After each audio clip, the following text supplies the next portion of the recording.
Muy buenos días con todos. Hoy vamos a hablar acerca de lesiones medulares, de los síndromes como el síndrome de disección medular, que vamos a ver más adelante. Entonces, primero vamos a definir ciertos términos, mencionar ciertas características, o sea, dar una breve introducción, ¿no? Para adentrarnos a la materia. Entonces, para empezar, todos los términos que terminen en plejía van a denotar una parálisis total. Parálisis total ya puede ser de miembros superiores, inferiores, ¿no? Que vamos a ver ahora. Y, por otra parte, todos los términos que terminen en paresia va a denotar una pérdida parcial de la función motora. Entonces, cuando hablamos de monoplejía, el prefijo mono nos quiere decir uno. Entonces va a estar una parálisis total de un solo miembro. Ya puede ser el inferior o puede ser el superior.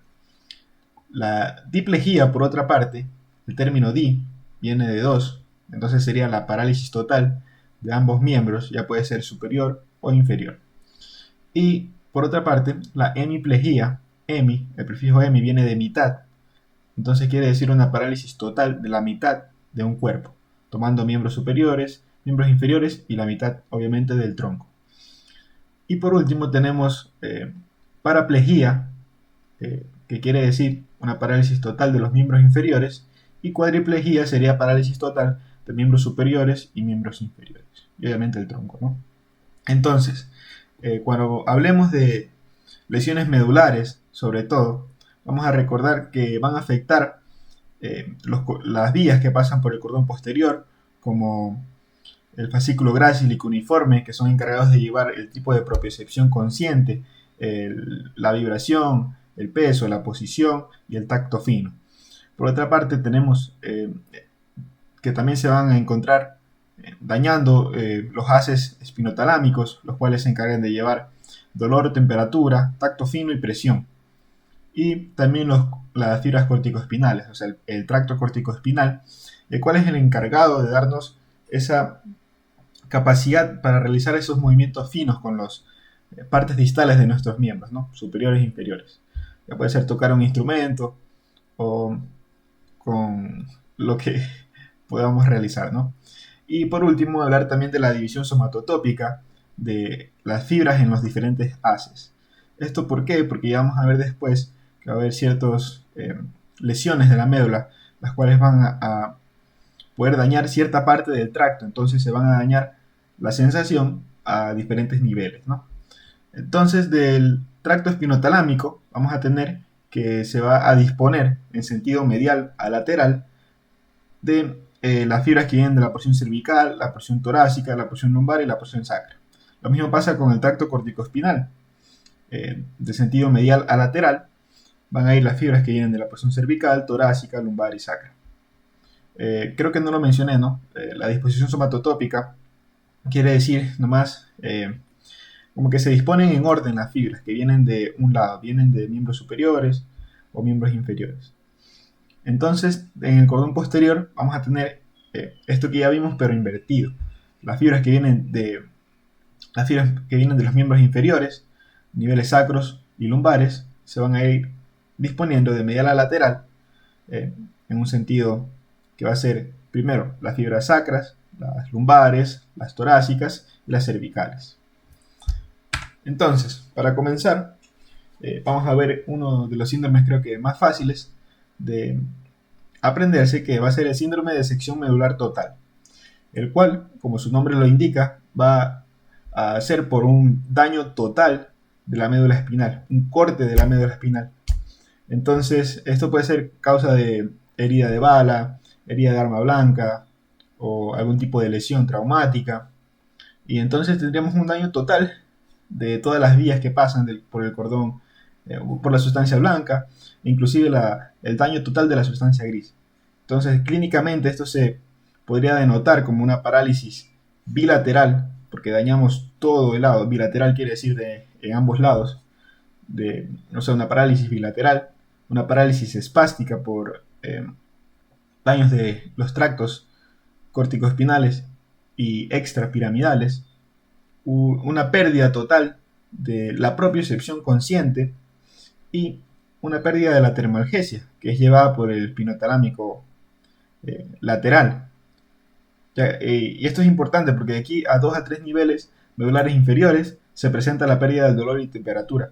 Porque si recordamos, estas fibras que van a formar el tracto espinotalámico lateral y el anterior también van a decusar y no lo hacen inmediatamente a lo que ingresan a la médula espinal, sino que se toma de 2 a 3 segmentos. Después tenemos el síndrome medular anterior. El síndrome medular anterior es una de las causas mucho más comunes, es por algún tipo de lesión de la arteria espinal anterior. La arteria espinal anterior se encarga de irrigar el cordón anterior y el cordón lateral de la médula espinal. Entonces, si tenemos un daño en el cordón anterior y en el cordón lateral de la médula espinal, ¿qué podemos tener afectado? Pues vamos a tener una parálisis homolateral, porque estamos aquí hablando de ambos lados, parálisis homolateral. Una parálisis también espástica, porque dañamos la neurona motora inferior, la motoneurona inferior que se encuentra aquí en el asta anterior. Tenemos también pérdida del dolor y temperatura, esto es lo más importante, homolateral también, porque está dañado a los dos lados. Y en este caso, no perdemos del todo el tacto fino que lo lleva al espinotalámico anterior, porque si nos damos cuenta, el cordón posterior no se encuentra dañado, está normal. Y también este cordón posterior también va a llevar este tipo de información del tacto fino. Después tenemos el síndrome medular posterior, el cual se va a caracterizar por un daño propiamente del cordón posterior, las vías que pasan aquí por el cordón posterior, que son la de Gol y Burdach, que son encargadas de llevar el tipo de propiocepción consciente. Entonces vamos a tener pérdida desde el sitio de la lesión en ambos lados, bilateral, de la propiocepción consciente y el tacto fino también. Entonces el paciente presentaría un tipo de ataxia que se conoce como ataxia de cordón posterior, ataxia sensitiva o ataxia de la marcha. Quiere decir que el paciente va a marchar a manera de zancadas, ¿no? Y si lo hace de manera zancada es porque tiene la pérdida de la propiocepción, ¿no? Aquí vemos una imagen de cómo se vería histológicamente, como que el cordón posterior se ve mucho más blanco. Esto es por el tipo de la tinción también, ¿no? Que se tiñe las fibras que son mielinizadas. Y bueno, después tenemos uno de las síndromes mucho más comunes, que es el de Brown-Sequard o hemisección medular, el cual se va a presentar por un daño de la mitad de la médula espinal. Entonces, ¿qué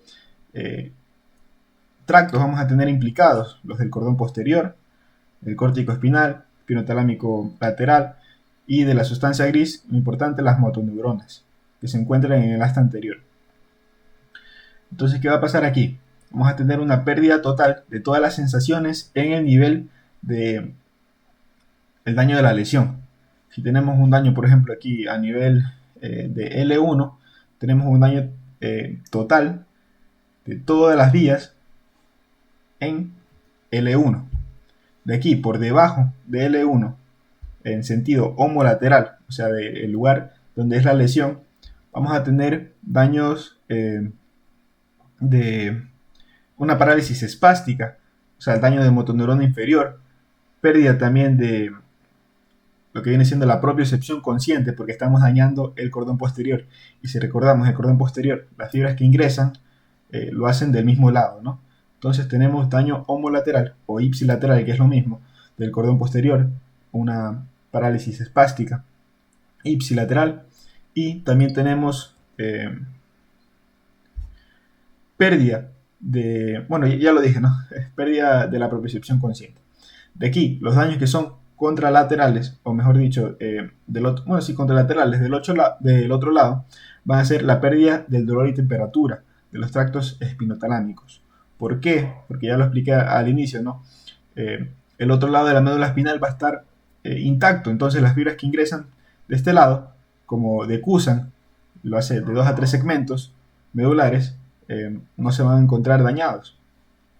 Por eso la pérdida de la sensibilidad es del lado opuesto al de la lesión. Y bueno, por último, hablar de síndrome medular central, uno de los más comunes, que es la siringomielia, que se da por un quiste en el conducto central. Y bueno, digamos que el síndrome medular central es como que una complicación de esta siringomielia, podríamos decirlo, porque va a ocupar mucho más espacio. Entonces vamos a hablar primero de la siringomielia, que como ya dije, va a producirse por un quiste a nivel del conducto central. Entonces, ¿qué va a dañar a este nivel? A este nivel va a dañar las fibras que van a decusar en la comisura blanca anterior, en esta parte que son las del sistema anterolateral, espinotalámico anterior y lateral. Entonces, por ende, vamos a tener una pérdida total de la sensibilidad del dolor y temperatura en los miembros superiores de ambos lados, porque estamos dañando las fibras que decusan. Entonces vamos a tener un daño en ambos lados. Y bueno, no lo dije, pero lo más común de este tipo de siringomielia es que se da a niveles cervicales. Entonces por eso esta imagen representa daño de los miembros superiores, ¿no? Entonces tenemos pérdida del dolor y la temperatura en ambos lados, inclusive a nivel torácico. Entonces tiene relación con los dermatomas, que ya vimos en videos anteriores, de niveles cervicales C5 a C8 y bueno, eso de ahí. Y por último también que esto se puede transformar en un síndrome medular central.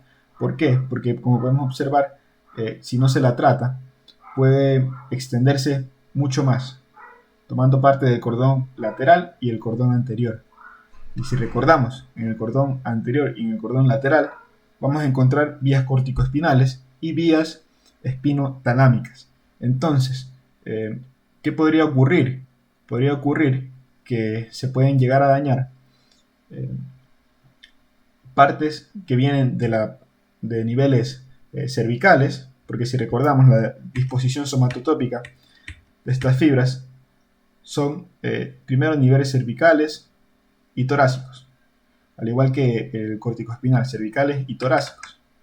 Por eso también podríamos tener cierta parálisis de cualquier tipo de movimiento a este nivel torácico. Y bueno, eso ha sido todo así a breves rasgos. Espero que me haya hecho entender y nos vemos en una próxima entrega.